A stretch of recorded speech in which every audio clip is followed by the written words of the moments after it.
আসসালামু আলাইকুম ভিউয়ার্স, নতুন আরও একটি ভিডিও নিয়ে আপনাদের কাছে হাজির হলাম। আজকে আমার সাথে হয়ে গিয়েছে একটা অপ্রত্যাশিত কাহিনী। ফ্রিজে অল্প কিছু সবজি থাকায় ভাবলাম এটা দিয়ে একটা সবজি করে নেওয়া যাক। যখনই আমি চুলার কাছে গেলাম দেখলাম চুলাতে গ্যাস নেই। আমি তো ভেবে পাচ্ছি না এখন কি করব।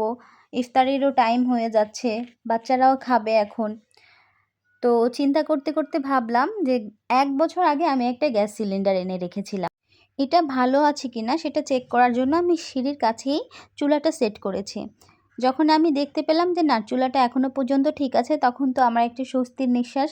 আমি সবগুলো সবজি একসাথে করে বাচ্চাদের জন্যই শুধু সবজিটা করে নিলাম, আর ইফতারের জন্য বাইরে থেকে এনে খাবো ভেবেছিলাম।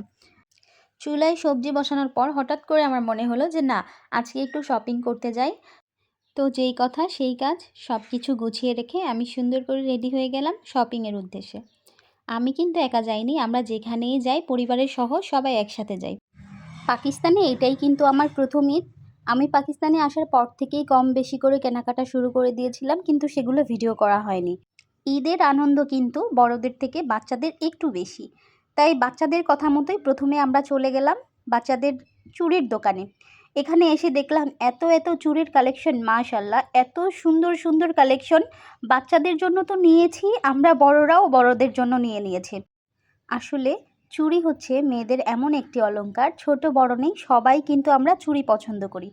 আপনারাও কি আমার মতো চুড়ি পছন্দ করেন? যদি করে থাকেন তাহলে কিন্তু অবশ্যই কমেন্ট করে জানাবেন। আমাদের অলরেডি চুড়ি কেনা ডান। এরপর আমরা চলে গেলাম কিছু ড্রেস দেখার জন্য।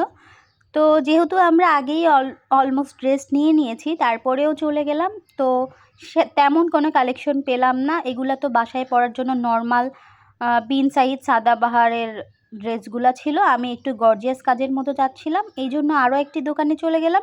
সেখানেও সেম অবস্থা, তবে এই দোকানটা বলল যে কালকে আরও নিউ নিউ অনেক বেশি কালেকশন চলে আসবে। আমরা বললাম যে ঠিক আছে, তাহলে আমরা আবার কালকে আসব।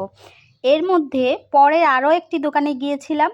সেই দোকানে খুব সুন্দর একটা ড্রেস পেয়ে গিয়েছি, অবশ্যই তোমাদের সাথে শেয়ার করব। অনেকক্ষণ হাঁটতে হাঁটতে বাচ্চাদের তো খুব বেশি পিপাসা পেয়ে গেছে, তাই নিয়ে নিলাম অল্প একটু জুস আর ফ্রেঞ্চ ফ্রাইগুলো নিয়ে গাড়িতে বসে খেতে খেতে ভাবতেছিলাম যে আর কি কি কেনা যায়। এরপর লাস্টে একটা পারফিউমের দোকান দেখে সেখান থেকে একটা পারফিউম নিয়ে অবশেষে আমরা বাড়ি চলে আসলাম। আর কি কি কিনেছি অবশ্যই নেক্সট ভিডিওতে দেখাবো। ধন্যবাদ।